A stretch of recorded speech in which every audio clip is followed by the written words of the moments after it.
Everyone, स्वागत है आप सभी का मेरे साथ आपके अपने YouTube channel English by Tanya Sharma पे। आज बच्चों, अच्छा पहले शुरू करने से पहले मैं पहली माफी मांग लूं मेरी मर्दाना आवाज के लिए। एक्चुअली मेरा गला पूरा जा रखा है, मतलब बहुत ज्यादा पेन कर रहा है, तो इसलिए मैं बोल रही हूँ तो ऐसी आवाज निकल कर आ रही है। ये मेरी बिल्कुल भी ओरिजिनल आवाज नहीं है, तो अगर आपके कानों को तकलीफ हो तो भाई थोड़ी सी वॉल्यूम डाउन करके सुन लेना, पर सुन लेना क्योंकि बहुत इंपॉर्टेंट टॉपिक है। चाहे आप लोग क्लास 9th में हो, 10th में हो, 11th में हो, 12th में हो, इंग्लिश मीडियम हो, हिंदी मीडियम हो, अगर आप अंग्रेजी सब्जेक्ट पढ़ते हो, इंग्लिश पढ़ते हो, ये टॉपिक बहुत बहुत बहुत ज्यादा इंपॉर्टेंट है। ठीक है, इंग्लिश फिगर्स ऑफ स्पीच का ये टॉपिक है। फिगर्स ऑफ स्पीच को बच्चा पार्टी हम लोग पोएटिक डिवाइसेस के नाम से भी जानते हैं, ठीक है, और फिगर्स ऑफ स्पीच को हम लोग लिटरेरी डिवाइसेस के नाम से भी जानते हैं। तो आज मैं आपको सारी फिगर्स ऑफ स्पीच तो नहीं करवा पाऊंगी ऑब्वियसली, क्योंकि बहुत सारी हैं फिगर्स ऑफ स्पीच। जब आप आगे लेवल पे जाओगे, है ना, अगर आप इंग्लिश में मास्टर्स करते हो तो और ज्यादा पढ़नी पड़ेंगी। पर हाँ, जो आपके स्कूल में, जो आपके स्कूल की कविताओं में रेगुलरली पूछे जाते हैं वो मैं आपको जरूर करवा दूंगी। तो ये बहुत इंपॉर्टेंट रहने वाला है। आपकी जितनी भी कविताएं होती है ना इंग्लिश में, जो पोम्स होती हैं, ठीक है, उनमें बहुत इंपॉर्टेंट रहता है, इससे क्वेश्चन आता ही आता है। और अगर आप इंग्लिश पढ़ते हैं, मतलब ऑब्वियसली अगर आपके स्कूल में इंग्लिश है तो ये टॉपिक आपको आना ही आना चाहिए। तो ये वीडियो बहुत दिनों से आप बच्चे डिमांड कर रहे थे। रीजन में मैं लेट क्यों लाई इस वीडियो को, कि आज मैं पहली रिकॉर्डिंग मेरे घर से कर रही हूँ, तभी आपको लग भी रहा होगा कि थोड़ी सी आवाज गूंज रही है, तो उस पर अभी काम चालू है, वो बंद हो जाएगा। बट पहली रिकॉर्डिंग है मेरे करियर की, जो मैं मेरे घर से कर रही हूँ, स्टूडियो सेट करके, very special for me again. And मैं इस टॉपिक को बहुत तसल्ली से आपको कराना चाहती थी, ठीक है, मतलब जहां पे मेरा कंफर्ट स्पेस हो और जहां पर मैं आराम से आपको समझा सकूं। तो इसलिए मैं वेट कर रही थी कि एक बार घर पे स्टूडियो सेट हो जाए फिर करेंगे। सो फाइनली सेट हो गया, शुरू करते हैं इस टॉपिक को बिना और टाइम वेस्ट करे। सो फिगर्स ऑफ स्पीच होते क्या है बच्चों, जैसे यार देखो सिंपल सा फॉर्मूला है। जैसे आप लोगों ने हिंदी में देखा होगा ना, अलंकार होते हैं, है ना, आपकी जो कविताएं होती हैं उनमें क्या होते हैं, अलंकार होते हैं, राइट, अनुप्रास अलंकार होता है, तरीके तरीके के अलंकार होते हैं। वैसे ही इंग्लिश में फिगर्स ऑफ स्पीच होते हैं, या पोएटिक डिवाइस कह लो, लिटरेरी डिवाइस कह लो, वो होते हैं। इनको इस्तेमाल क्यों किया जाता है भाई, जो हमारी पोम्स है उनकी थोड़ी सी शान बढ़ जाए, है ना, जो हमारी पोम्स है उनको और ज्यादा क्रिएटिव बनाने के लिए, इसलिए इनका इस्तेमाल किया जाता है। अब इसके अंदर, इस पूरे के पूरे लेक्चर के अंदर 11 फिगर ऑफ स्पीच तुम्हें समझाने वाली हूं। यही 11 तुम्हारी कविताओं में बार बार पूछे जाते हैं, बार बार आते हैं, जो आप लोगों को नहीं आ पाता। तो बहुत आसान तरीके से हम कवर करेंगे। एक बार 11 की लिस्ट देख लो। शुरू करेंगे सिमिली के साथ। सो बिना टाइम वेस्ट करे फटाफट से शुरू करते हैं। देखो यार, सिमिली क्या होता है। सिमिली होता है जब भी हम कंपैरिजन करते हैं। मैं हर पोएटिक डिवाइस तुम्हें 5 से 7 मिनट के अंदर समझा दूंगी, तो ध्यान से सुनना। सिमिली क्या होता है, सिमिली होता है जब भी हम लोग एक चीज का कंपैरिजन दूसरी चीज से करते हैं, ठीक है। और एक चीज यहाँ पर ध्यान देना कि हमेशा यहाँ पे लाइक और एज जरूर आएगा, जरूर पूछा जाएगा, ठीक है। नेक्स्ट आपको क्या ध्यान रखना है, इसका पर्पस क्या होता है। इसका पर्पस होता है कि ये एक चीज को दूसरी चीज से कंपेयर करता है और आपस में वो दोनों चीजें बिल्कुल भी रिलेटेड नहीं होती। फॉर एग्जाम्पल, अगर मैं आपको बोलती हूं कि यार ये एक बच्चा है, मान लो ये एक बच्चा है, ये बिल्कुल शेर की तरह है ना। मैंने क्या बोला, शेर की तरह है, या मैं बोलूं यार ये तो बिल्कुल शेर के जैसा है। तो ये जो वर्ड होते हैं ना, तरह, जैसा, ये क्या है, मैं उसकी तुलना किससे कर रही हूँ, कंपैरिजन किससे कर रही हूँ, शेर से कर रही हूँ। क्यों कर रही हूँ, शायद on the basis of bravery कर रही हूँ। बोल देते हैं ना हमारे मम्मी पापा भी, भाई तू तो बिल्कुल शेर की तरह है, तू तो हमारा शेर की तरह बहादुर बच्चा है। तो ये शेर की तरह क्या है, हमारा कंपैरिजन है। सिमिलरली इंग्लिश में हो जाता है लाइक और एज, है ना, जैसे हिंदी में होता है तरह, जैसे इंग्लिश में हो जाता है लाइक और एज। एग्जाम्पल्स के थ्रू इसको बेटर समझते हैं। देखो, you were as brave as a lion. यहां पर क्या हुआ, यू, यानी कि किसी की तुलना, किसी का कंपैरिजन किया गया, किससे किया गया, लायन से, शेर से किया गया, और आया यहां पर एज। तो जब भी आप देखो कि एज और लाइक आ रखा है सेंटेंस में और तुलना हो रही है, कंपैरिजन हो रहा है, तो वो क्या होगा बेटा जी, वो होगा आपका सिमिली, ठीक है। ऐसे ही they fought like cats and dogs, वो कुत्ते बिल्ली की तरह लड़े, है ना। तो यहां पर कुछ लोगों का कंपैरिजन, कुछ लोगों की तुलना किससे की जा रही है, कुत्ते और बिल्ली से करी जा रही है, कि ये कुत्ते बिल्ली की तरह लड़े, ठीक है। ऐसे ही was as tall as a tree, या मैं बोल दू he was tall like a tree, है ना। तो यहाँ पे मैंने एक इंसान की तुलना, कंपैरिजन किससे करा, ट्री से करा, है ना। क्यों करा भाई, टॉल के बेसिस पे कि जितना बड़ा पेड़ होता है भाई वो तो उतना ही बड़ा लंबा था। तो इसको पहचानने का सबसे आसान तरीका, सबसे आसान फॉर्मूला ही बच्चों ये है कि जहां पर भी आप देखो एज और लाइक लगा हुआ है और एज लाइक में से कोई एक लगा हुआ है और कंपैरिजन हो रहा है, तुलना हो रहा है, तो वो होगा आपका सिमिली। ठीक है, आगे आ जाओ मेटाफर पे। अब मेटाफर भी बिल्कुल सेम है, बिल्कुल सेम, बस यहाँ पे लाइक और एज नहीं लगा होता। ठीक है, ये क्या करता है, ये भी कंपैरिजन ही करता है, ये भी तुलना ही करता है। ठीक है, ये क्या करेगा, बिल्कुल कंपैरिजन करेगा, तुलना करेगा कॉमन क्वालिटीज के बेसिस पे। अब यहां पर आपको ध्यान देना है कि मैंने अगर बोला he is like a lion, like लगाकर मैंने उसकी तुलना लायन से करी, तो ये हो गया सिमिली। बट अगर मैं सीधा बोलती हूं ही इज अ लायन, तो ये क्या है, मेटाफर।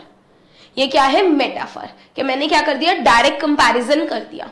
ठीक है, एक बच्चे को मैं बोल रही हूं भाई तू तो शेर की तरह बहादुर है, सिमिली, तू तो शेर है, मैंने उसी को शेर बोल दिया सीधा, मेटाफर।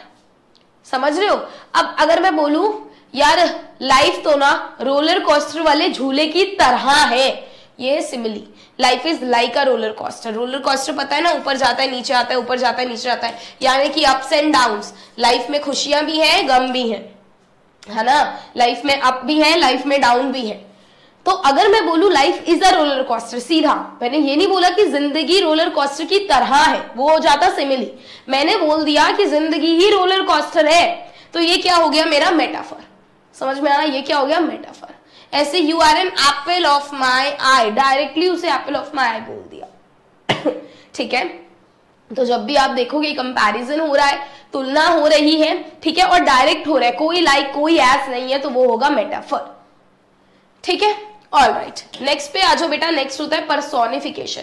पर्सोनिफिकेशन क्या होता है, जब भी हम किसी नॉन लिविंग चीज, ठीक है, ऐसी चीज जो बिल्कुल भी जीवित नहीं है, ठीक है, या फिर कोई एब्स्ट्रैक्ट आइडिया हो गया, हमारे इमोशंस हो गए, ठीक है, उनके अंदर या उनको हम लोग ह्यूमन क्वालिटीज दे देते हैं, तो वो हो जाता है पर्सोनिफिकेशन। जैसे एक सबसे तगड़ा एग्जांपल मैं आपको दूं, अगर आप लोग गाड़ी से जा रहे हो, अगर आप लोग गाड़ी से इस डायरेक्शन में जा रहे हो, तो आप देखोगे कि जो पेड़ है ना, पेड़ जो ट्री है वो उस डायरेक्शन में जाएंगे, है ना, ऐसे भागते हुए हमें नजर आएंगे।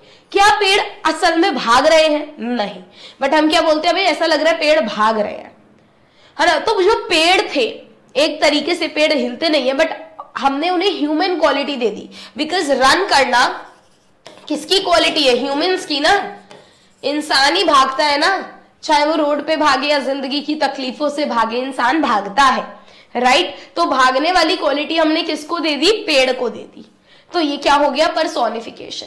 ऐसे ही मान लो कि अगर आसमान में बहुत सारे बादल हो रखे, ठीक है, और अचानक से बहुत तेज बारिश होना शुरू हो गई, और मैंने बोला कि यार बादल ना रो रहे हैं, देखो बादल रो रहे हैं। तो एक्चुअल में जो बादल है वो रो रहे हैं का क्या मतलब है, कि बारिश हो रही है। और रोना किसकी क्वालिटी है, क्राई करना किसकी क्वालिटी है, ह्यूमन बींग्स की क्वालिटी है। वो हमने दे दी किसको, बादलों को। तो ये क्या हो गया, पर्सोनिफिकेशन। तो समझ में आया आपको कि पर्सोनिफिकेशन में कोई भी नॉन लिविंग थिंग है, कोई भी एब्स्ट्रैक्ट आइडिया है, इनको अगर हम एज ह्यूमन बीइंग्स मेंशन कर रहे हैं, तो वो हो जाएगा बेटा जी हमारा पर्सोनिफिकेशन। और एग्जांपल्स देखते हैं। Lightning danced across the sky, lightning पता है ना, बिजली गिरना, है ना। अब बिजली गिरती है तो कभी यहाँ पे कभी वहां पे, तो हमने यहाँ पे डांस वर्ड यूज किया। डांस क्या है, एक ह्यूमन क्वालिटी है, इंसान नाचते हैं, है ना, इशारों पे। तो यहाँ पर हमने एक नाचना, है ना, एक डांस, एक क्वालिटी, ह्यूमन क्वालिटी हमने किसको दे दी, लाइटनिंग को दे दी, बिजली कड़कने को दे दी। तो हो गया पर्सोनिफिकेशन। ऐसी अगर मैं बोलूं my flowers were begging for water, कहने का क्या मतलब है कि भाई एक जो पेड़ है वो बेचारा सूख गया है, या जो फ्लावर्स हैं, जो फूल हैं, वो बेचारे सूख गए हैं, है ना। बट हमने इसको क्या बोला, भाई वो भीख मांग रहे हैं, उनमें पानी डाल दो, they are begging for water. कहने का क्या मतलब है, अगर मान लो मैं साइड से जा रही हूँ, मैं देखूं अरे यार पेड़ मुरझा रखा है, मैं बोलूं अपने दोस्त को कि अबे यार देख बेचारा पेड़ भीख मांग रहा है कि मुझ में पानी डाल दो, है ना, ये बोलने का तरीका है। कहने का क्या मतलब है, वो सूख रखे हैं। तो यहाँ पे जो बेगिंग वर्ड है वो मैंने फ्लावर्स के लिए यूज कर लिया, राइट। क्या एक्चुअल में फ्लैशबैक कर सकते हैं? नहीं। तो ये हो गया पर्सोनिफिकेशन। ऐसी अगर मैं बोलती हूं the camera loves her since she is so pretty, कि भाई कैमरा तो ना इससे बहुत प्यार करता है क्योंकि ये बहुत ज्यादा प्रिटी है। कहने का क्या मतलब है कि भाई इसकी कैसी भी फोटो ले लो हमेशा ही अच्छी आती है, लगता है कैमरा इससे प्यार करता है। बट क्या एक्चुअल में कैमरा के पास ये कैपेबिलिटी है कि वो किसी को प्यार कर पाए? आजकल तो इंसान ही नहीं कर पा रहे हैं, तो कैमरा कहां से करेगा, राइट। बट हमने यहाँ पे कैमरा को क्या दे दिया, एक ह्यूमन क्वालिटी दे दिया, प्यार करना। तो ये क्या हो गया, पर्सोनिफिकेशन। समझ में आ गया होगा अब तो क्लियरली कि पर्सोनिफिकेशन क्या होता है। नेक्स्ट पे आ जाओ, ऑक्सीमोरॉन। ठीक है, ऑक्सीमोरॉन क्या होता है, देखो इसे मैं याद करने की तुम्हें एक ट्रिक बताती हूँ। अच्छा, मैं एक पहले ही बता दूं कि जो याद करने की ट्रिक होती है उनका कोई सेंस नहीं होता, तभी वो हमें याद हो जाती है, क्योंकि हमारा ह्यूमन नेचर है कि जो फालतू की बात होती है वो ज्यादा जल्दी हमारे दिमाग में जाती है, राइट। तो ऑक्सीमोरॉन, ऑक्सी को हटा दो, मोरॉन को याद रखो, है ना। अगर वैसे आप मोरॉन का मतलब देखो तो एक तरीके से किसी बैड कंटेक्स्ट में इसको यूज किया जाता है। तो आप ऐसे याद रखो भाई, मोरॉन कौन होते हैं, अच्छा वो जो अपोजिट होते हैं, जो दोगले होते हैं, पीठ पीछे कुछ और मुंह पे कुछ और, है ना। तो दो अपोजिट लोग होते हैं, राइट। तो वैसे ही आप ऑक्सीमोरॉन से याद रखो कि भाई ऑक्सीमोरॉन मतलब दो अपोजिट चीजें इकट्ठे लगा दी होंगी। ऐसे याद रखोगे, कभी भूलोगे ही नहीं। मैंने भी ऐसे याद किया था, इसलिए मैं बता रही हूँ, ठीक है ना, क्योंकि आगे चलकर बहुत सारी आ जाती है, ओनोमैटोपिया आ जाती है, और अकॉर्डिंग टू द एक्सपीरियंस आपको याद हो जाएगा। बट शुरू इनिशियली याद करने में तकलीफ आती है, तो आप इस तरीके से उसे याद कर सकते हो, मेमोराइज कर सकते हो, ठीक है। कि मोरॉन मतलब भाई ऐसी दो पर्सनालिटी के लोग, दो अपोजिट लोग एक ही में मिल जाएंगे। तो ऑक्सीमोरॉन का मतलब होता है दो अपोजिट चीजें हमने इकट्ठे प्लेस कर दी है। तो जब भी आप देखो कि एक लाइन है, एक लाइन में दो वर्ड एक साथ है, ठीक है, और ये दोनों ही वर्ड क्या है, अपोजिट है, ठीक है, दोनों ही वर्ड क्या है, अपोजिट है, तो क्या हो जाएगा, वो ऑक्सीमोरॉन हो जाएगा, ठीक है। समझ में आया। For example, life is bitter sweet, ठीक है ना, खट्टी मीठी है जिंदगी। बोलने का सेंस भी बनना चाहिए, ये नहीं आप कुछ भी दो अपोजिट वर्ड उठा के लगा दो, नहीं, it should not be like that. तो लाइफ इज बिटर स्वीट, अब आप देख रहे हो दो अपोजिट वर्ड है, बिटर और स्वीट, है ना, बट हमने एक साथ लगाए हैं। ऐसी शी इज प्रिटी अगली, शी इज प्रिटी अगली, तो प्रिटी और अगली दो अपोजिट वर्ड हमने एक साथ लगाए हैं। They knew they could feel the joyful sadness. अब ये पूरे लाइन में आप देखो दो वर्ड्स हैं, जॉयफुल मतलब खुशी, सैडनेस मतलब दुख, दोनों इकट्ठे लगाए। तो ये क्या है बेसिकली, ये सारे एग्जाम्पल्स है बेटा जी हमारे ऑक्सीमोरॉन के। क्लियर। चलो नेक्स्ट पे आ जाओ, हाइपरबोले। अब इसको कैसे याद रखना है, देखो मैं बताती हूँ। इसे हाइपर से याद रखो और हाइपरबोले को ऐसे तोड़ लो, हाइपरबोले ऐसे करके इसे तोड़ लो, ठीक है। हाइपरबोल, हाइपर कौन रहता है सबसे ज्यादा, हमारे खानदान वालों से भी ज्यादा हाइपर रहती है मोहल्ले की आंटियां, है ना। तो इस तरीके से याद रखो कि मोहल्ले की आंटियां हाइपर, और वो बोलती ही रहती है, ठीक है। अब मोहल्ले की आंटी क्या करती है, एक ही बात को बढ़ा चढ़ा कर बोलती है, और वही काम इसका भी है हाइपरबोले का, ये भी एक बात को बढ़ा चढ़ा कर बोलता है। ये बेसिकली एक ऐसी पोएटिक डिवाइस है जिसमें आप शब्दों का इस्तेमाल करते हो एग्जैजरेट करने के लिए, किसी चीज को बढ़ाने चढ़ाने के लिए, है ना, ताकि आप अपने पॉइंट को एम्फसाइज कर सको। एम्फसाइज मतलब क्या होता है, जोर डाल सको, ठीक है।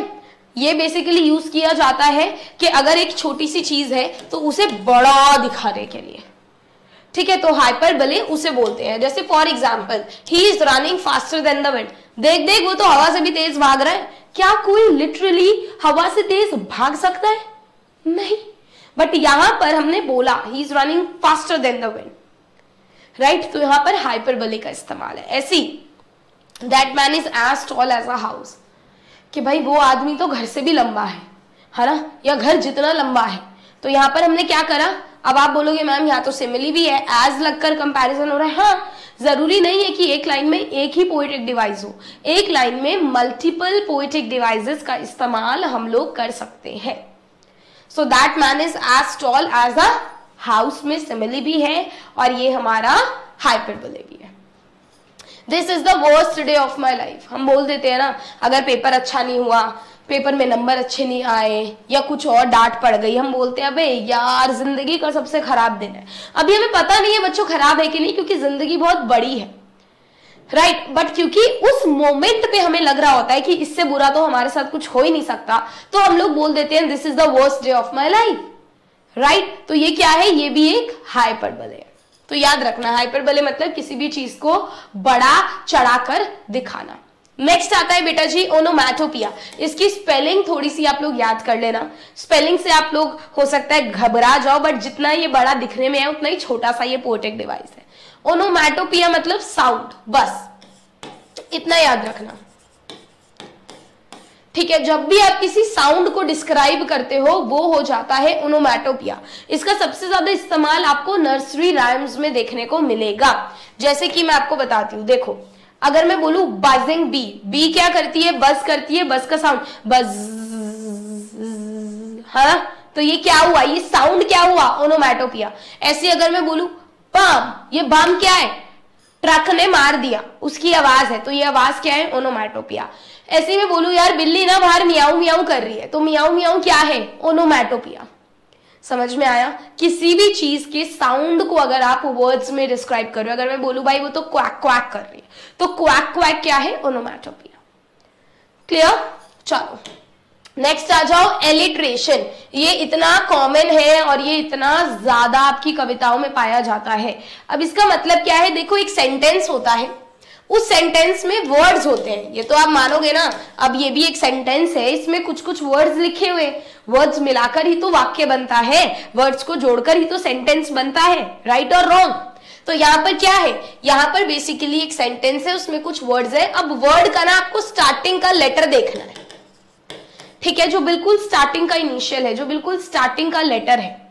अगर उसमें कॉन्सोनेंट साउंड, कॉन्सोनेंट तो सबको पता है ना, ए ई आई ओ यू के साउंड को छोड़ के बाकी जितने भी है कॉन्सोनेंट साउंड, अगर वो बार बार रिपीट हो रहा है तो वो होगा आपका एलिट्रेशन।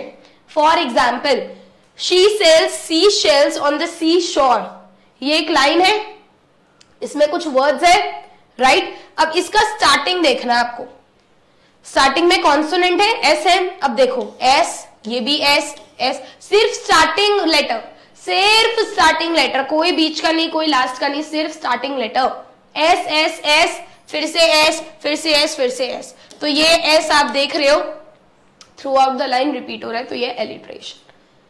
सो एलिट्रेशन होता है बच्चों जब एक सेंटेंस में, एक वाक्य में कुछ शब्द है, उन शब्द में जो स्टार्टिंग का इनिशियल, स्टार्टिंग का जो लेटर है आपका, वो कॉन्सोनेंट है और वो बार बार रिपीट हो रहा है, ठीक है। ऐसे ही आप इसमें देखो, अ गुड कुक, इसमें सी, फिर से सी, फिर से सी, फिर से सी, अगेन सी, अगेन सी, तो सी बार बार रिपीट हो रहा है, क्या हुआ, एलिट्रेशन, ठीक है। नेक्स्ट आ जाओ, आयरनी क्या होता है भाई। अब जैसे क्लास 10th में एक चैप्टर है, सबसे पहला चैप्टर है लेटर टू गॉड, है ना, तो उसमें एक आयरनी है कि लेंचो ने क्या करा, लेंचो को जिसने पैसे दिए, लेंचो ने पलटकर उसे ही बंच ऑफ क्रूक बोल दिया। तो आयरनी या सरकाज़म क्या होता है, बेसिकली एक ऐसा फिगर ऑफ स्पीच होता है जिसमें जो बोला जा रहा है ना उसका बिल्कुल अपोजिट हो जाए। जैसे कि अगर मैं बोलूं your hands are as clean as mud, ठीक है, कि तुम्हारे हाथ तो बिल्कुल मिट्टी की तरह साफ है।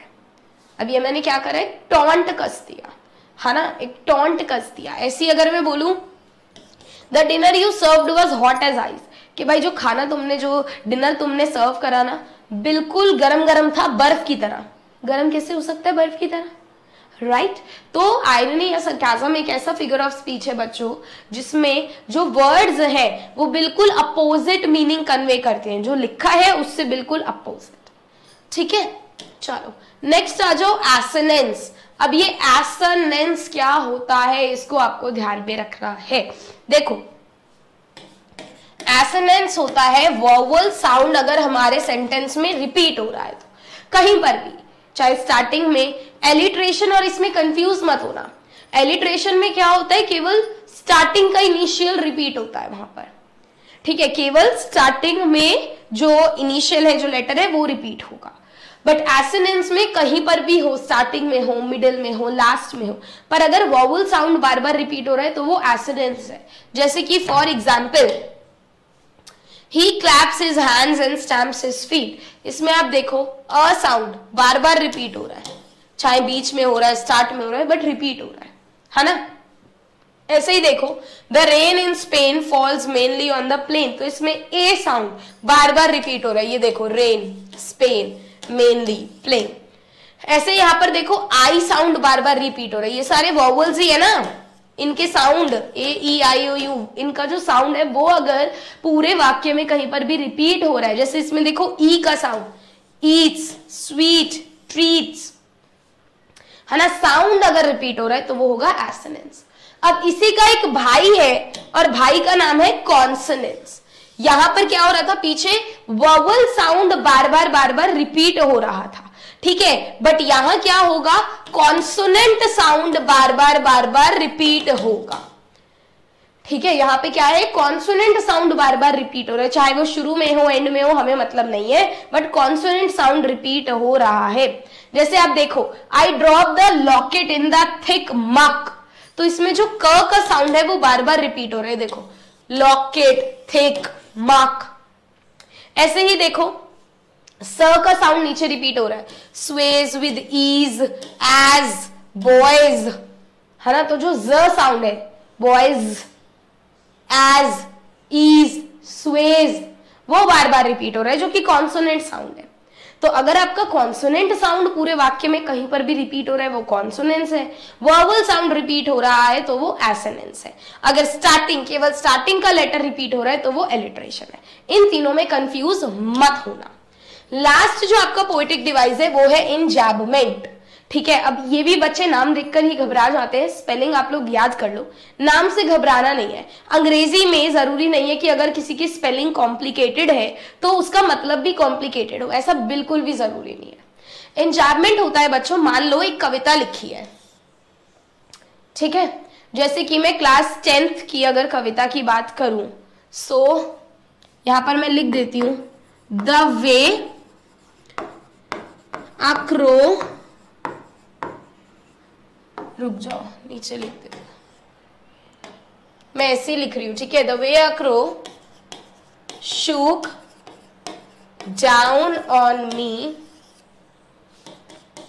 the dust of snow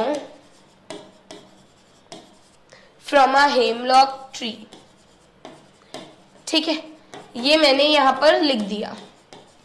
अभी आप लोग देखो इंजैबमेंट क्या होता है। इंजैबमेंट बोला गया है कि अगर आपकी कोई भी कविता है, वो लिखना शुरू हुआ, यहां पे कंप्लीट नहीं हुआ, द वे अ क्रो, मेरा सेंटेंस, मेरा वाक्य यहां पे कंप्लीट नहीं हुआ, यहां से मेरा वाक्य गया नीचे, the way a crow shook down on me, फिर यहां पर कंप्लीट नहीं हुआ, the dust of snow from a hemlock tree, यहां कंप्लीट हुआ।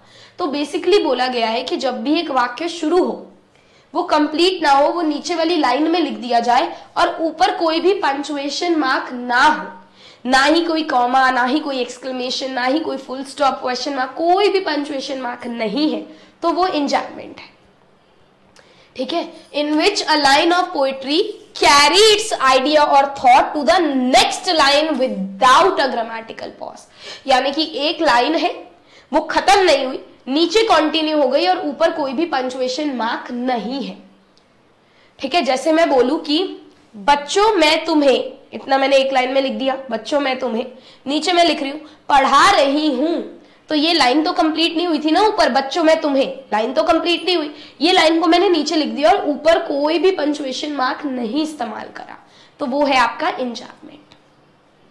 समझ में आया guys? So I hope it's clear. आज ये सारे पोएटिक मेन डिवाइस थे जो आप लोगों को आने ही आने चाहिए। ये पूरी की पूरी लिस्ट है। सिमिली मैंने आपको बता दिया, एक सेकेंड देना मेरे को। तो सिमिली मैंने आपको बता दिया कि भाई जिसमें लाइक और एज लगा के कंपैरिजन हो, मेटाफर जिसमें बिना लाइक और एज के कंपैरिजन हो, ठीक है, ओनोमैटोपिया जिसमें कोई साउंड को डिस्क्राइब कर रहा हो, ऑक्सीमोरॉन जिसमें अपोजिट आइडियाज की बात हो रही हो, पर्सोनिफिकेशन जिसमें ह्यूमन क्वालिटीज दी जा रही हो ऐसी चीजों को जो ह्यूमन नहीं है, हाइपरबले मतलब भाई मोहल्ले की आंटी जो बड़ा चढ़ा के एग्जैजरेट करके बात को बताए, एलिट्रेशन मतलब स्टार्टिंग में आपका जो भी साउंड है वो रिपीट हो रहा है, आयरनी मतलब कुछ सोचा हो और कुछ हो जाए, अपोजिट हो जाए, एसोनेंस मतलब वोवल साउंड आपका बार बार रिपीट कर रहा है, कॉन्सोनेंस मतलब कॉन्सोनेंट साउंड आपका बार बार रिपीट कर रहा है, और इंजैबमेंट मतलब आपकी जो लाइन है वो कंटिन्यू हो रही है विदाउट पंक्चुएशन मार्क। तो ये सारी इंपॉर्टेंट फिगर ऑफ स्पीच है जो आई होप आपको आज के लेक्चर के बाद अच्छे से समझ में आ गई होंगी। स्टिल आपको कोई डाउट है आप लोग मुझसे कमेंट सेक्शन में पूछ सकते हो। So that's it for today guys. Telegram का लिंक है डिस्क्रिप्शन बॉक्स में, उसे आप लोग ज्वाइन कर लेना। मैं ये पीपीटी आपको पीडीएफ फॉर्म में वहीं पर भेज दूंगी। So I will see you guys next time. Thank you so much everyone. Bye bye, take care.